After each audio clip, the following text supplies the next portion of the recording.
Hi, I'm Howard Sherman. I'm here at Castro Gallery in Harlingen, Texas for my show Written in Heat, Published at Once. And we're showing exclusively my small scale works on paper here. This is the first time I've ever had an exhibition at a gallery that's exclusively my small scale works on paper, and I find that really exciting.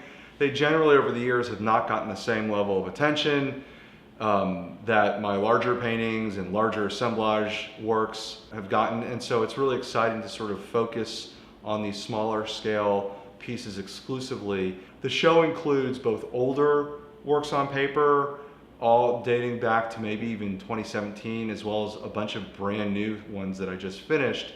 I don't think my small works are terribly intimate or delicate. I think there's still quite a bit of physicality and heft to the work. And as you look closer at the work, you kind of see that. Sometimes it's torn, there's cut out sharp incisions or edges. Sometimes you see staples, sometimes you still see spray paint. There's this real sense of physicality, but I like the idea of approaching a power or physicality or aggressiveness at an unexpected scale. In my book, there's a section devoted to the assemblage work that I was doing 10, 11, 12 years ago. And one of those pieces is actually used for the cover of the Texas Abstract Modern Contemporary Art History book. So there was that period where I was doing that work where the surfaces got very sculptural. The pieces still hung on the wall, but in some instances the paper or canvas protruded up to 12, 13 inches off the wall. And then after going through that phase, all of my work started getting flatter again, but the lessons I took from that assemblage were how to make things a little more, how to make your marks a little more physical, how to use the material in a more physical, aggressive, assertive, tactile sort of way. And it made me start thinking about mark making differently. What is a mark? How do you make a mark? These are ideas that have been investigated by artists throughout the ages. I mean, one artist that everyone clearly thinks of is Matisse and how he drew with scissors later in life, scissors and paper, right? But there's many, many others. And I was looking at a lot of artists who were using painting as a sculptural material too.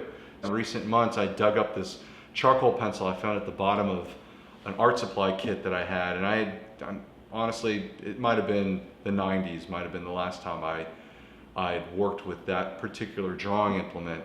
And it set the work off in a much different way than some of the older work. Normally in my work, there's a lot more physical, sculptural information in the work, maybe a lot of paint application or collage, bits of collage.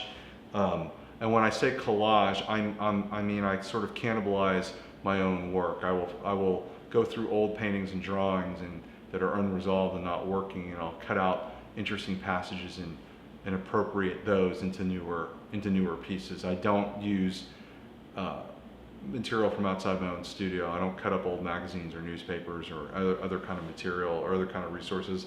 I exclusively reiterate and remix my own material in the work when I'm collaging. But in Monkey Circus Freak number 9, it's one of the rare occasions in newer work where it's just simply a drawing with a charcoal pencil.